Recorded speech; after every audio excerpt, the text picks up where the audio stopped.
Hey, I'm Scott Lokers, part of the Luminex group. We're in a series on hero disciples, making hero disciples, being hero followers of Jesus and helping others to do the same.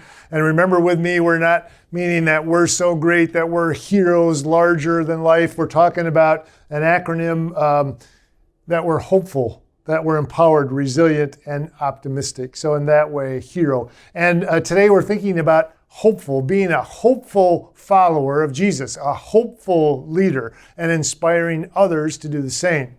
I find I want to be a hopeful follower of Jesus. And I find, once again, I have internal and external pressure to not be hopeful.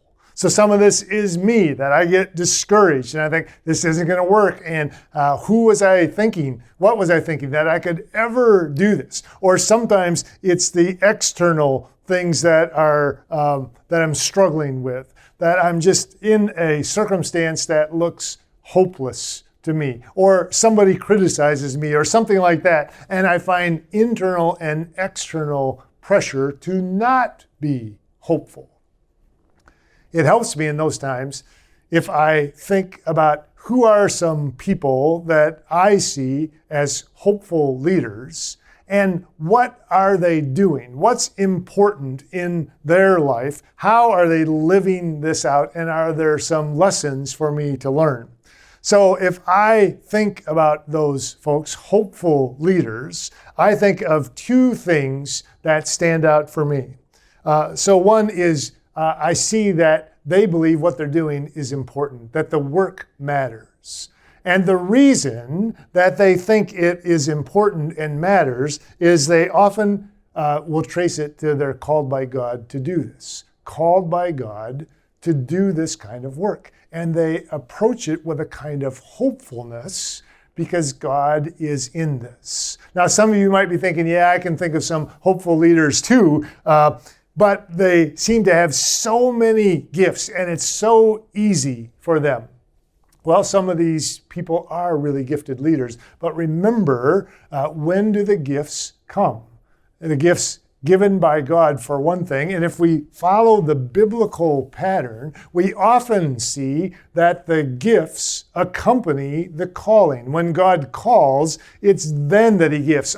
He'll often use things from our past. He'll use certain advantages to the way that we're wired or certain passions that we already have. But isn't it true, biblically speaking, that when God calls, He also gifts? Think about Moses. So Moses, I'm asking you to lead the children of Israel out of Egypt. And Moses, I can't do that. No way can I do that. And God says, I'll be with you, Moses, and I'll give you what you need. You can speak, or I'll bring Aaron in, or I'll give you Jethro. I'll surround you with the people and the resources you need to do what I'm asking you to do. And Moses becomes a hopeful leader, living that out before God. Or think about Jeremiah, another prophet. And I don't usually think about Jeremiah as hopeful, and yet isn't it true that he's faithful to this task that God gives him? And how does he do that? Jeremiah's got a really hard job in terms of he has to get up day after day and deliver a message that's really hard to hear. And I would think hard for Jeremiah to deliver. How does he do that? Eugene Peterson reminds us, Jeremiah doesn't get up every day and say, oh goody, I get to talk about judgment to the nation.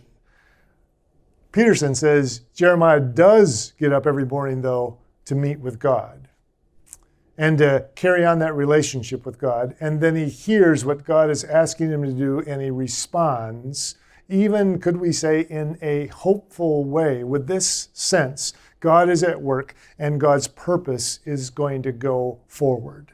That the characteristics I see with hopeful leaders, they believe what they're doing matters because they're called by God to do it. So now I'm thinking about a leader that I know, and I'm impressed with this leader because this leader is hopeful. I'm sure not always, not all the time, not at the top of his game, but every time I see him and experience his leadership, he is hopeful. And he's in a really tough spot. He's in an industry where the client base is shrinking. He's in an industry where the business model is archaic and needs to be changed. So what's he doing? He's approaching his role with innovation and creativity and passion. And he has ideas, yes, but he surrounds himself with people and he listens to people. And in almost every time I experience his leadership, it's in a hopeful way. Why? Because he believes he's called by God to make a difference right now. I want to be a hopeful follower of Jesus. I want to be a hopeful leader. How about you?